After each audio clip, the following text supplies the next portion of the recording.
And so at this point, Quetzalcoatl and Tezcatlipoca decided to take a break and to have between themselves a great ball game, where the winner of this game would decide how the fourth world is created. And they played for days and nights, for weeks straight, battering each other with the ball, pushing each other to ground with their hip thrusts. And at the end of the game, Quetzalcoatl came out on top. But the Great Spirit was clever.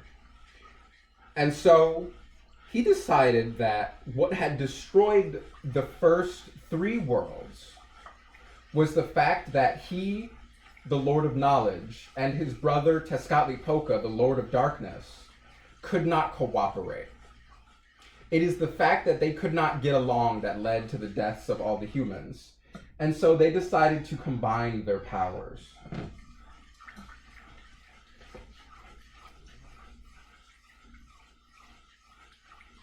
And from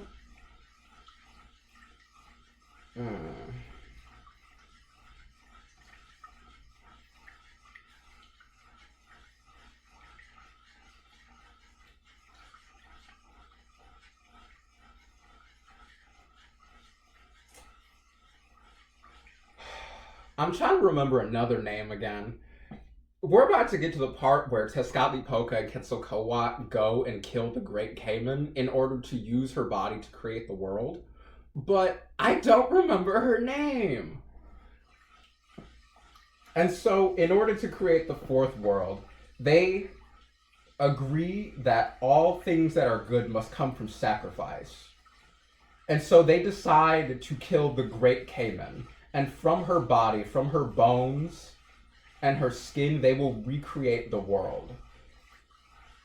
And so they begin hunting her. They gather their mighty weapons, they take their spear and their shield, and they journey onto the plains where the Great Cayman lives. And when they spot her, they engage her. They throw their missiles, their small pila, and their darts. And she begins to run from them. She dives into the great lake that was here before there was land. And before they can follow her in, she bites off Tezcatlipoca's leg. And this is why he is called the Smoking Mirror, because his leg is a smoking mirror. And in time, and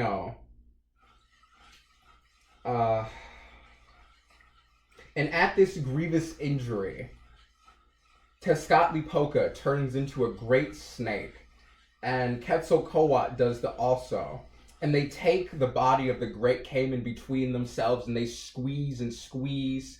Tezcatlipoca grabs on to one of the far islands that he can reach. Quetzalcoatl extends his neck until he can grab on to something that would later become a mountain. And they pull the Great Cayman in half until she snaps. And now that the Great Cayman is dead, they can begin their great work of creating the fourth world, creating our world.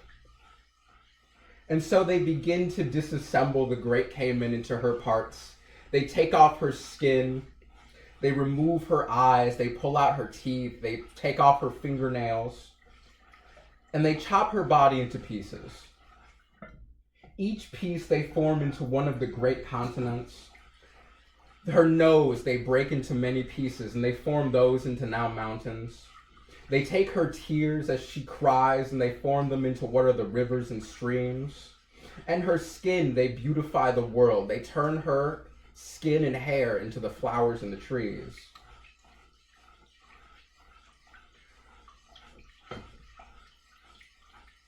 But things that are good are made through sacrifice. And so to keep the world good, they must sacrifice the humans. And the world screams out for human blood, for it knows that it cannot satisfy itself with only the sacrifice of the Great Cayman. It needs more blood, the blood of humans. And so Tezcatlipoca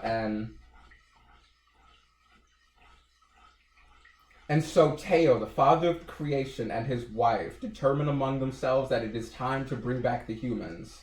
And again, they have another dice game, and they decide that Quetzalcoatl will journey to the land of the undead, the place of furnaces, the land of no windows, and he will retrieve the bones. And so they call him to the great palace, and they tell him to bring his spirit guide, his Nawale Shalot, with him. And together they mount the back of a great bird, and they fly to the underworld to go retrieve the bones from the Lord of Death. And to get there, they must pass through the great mountains of winds, past the two dogs holding the flags, and beyond them, they will find the gateway to the place of no windows.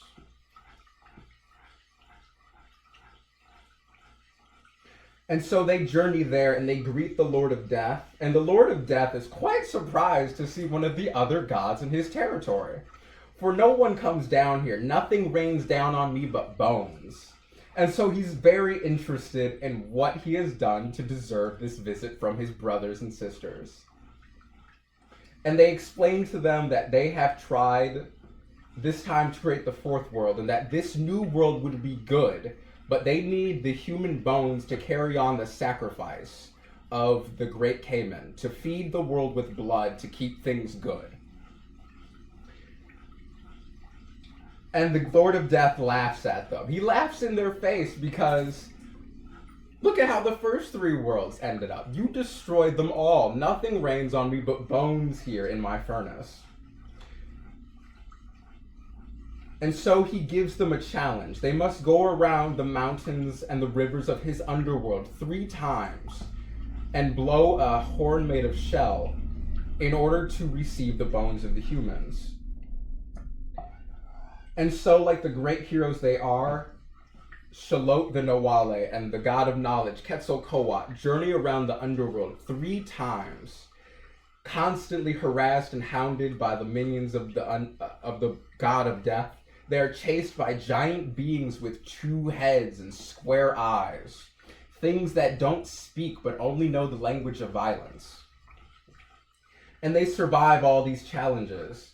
And they come around the mountain the 3rd time, and they take out the horn the god of death gave them, and they are stunned to see that the horn has no holes. How will they play this instrument they are given? How will they let the Lord of Death know they have succeeded if they cannot make a sound? And so in their wailing, in their sorrow,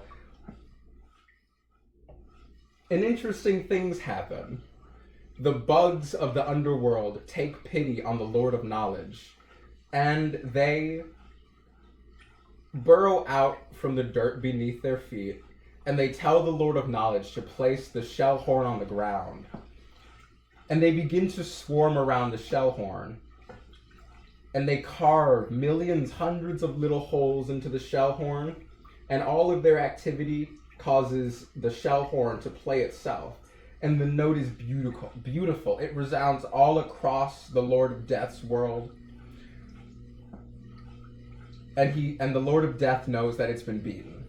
He calls back Quetzalcoatl and Shalot the Nawale, and he gives them the basket of the bones for the humans. But the Lord of Death is two-faced, both literally and figuratively. And so while the front half of the Lord of Death presents Quetzalcoatl with the basket of bones, the reverse side, the other head that's on the Lord of Death, looks to his minions and he says, "Do not let them take the bones. Stop them however you can. Do not let them take the bones." And so Quetzalcoatl and Shalot are chased out of the underworld again by the minions of death. Giant screaming monkeys with their ribs broken open and stretched into wings, and they wear giant sombreros on their head. And they chase the Lord of Knowledge. Ouch. We are getting pretty close to this being done. And they chase the Lord of Knowledge until he falls into a trap. For you see, the great monkeys are quite fast, and while leaping from the trees, they have spotted a quail. and they convince this quail to be part of the trap. They have dug a great pit on the journey, on the road that Quetzalcoatl will take back to not Teotihuacan,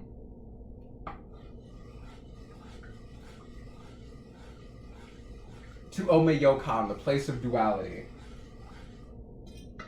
And they cover over this pit with the feathers of the quail. And as Quetzalcoatl goes to step over what he believes is nothing but a pile of feathers, he falls in. The basket dumps out before him, and he falls onto the bones of the humans, shattering us into millions and millions of tiny pieces.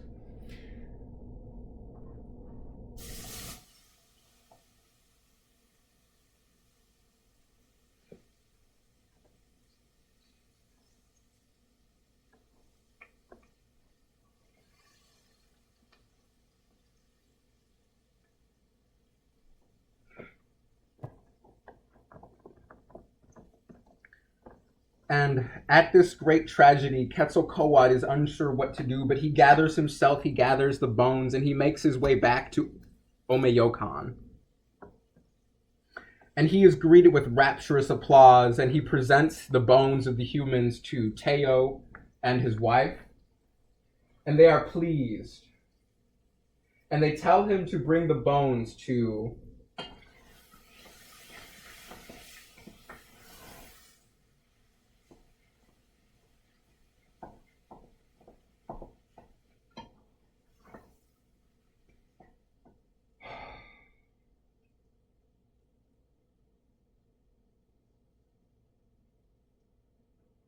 This is another name I can't remember. I can't remember who grinds the bones.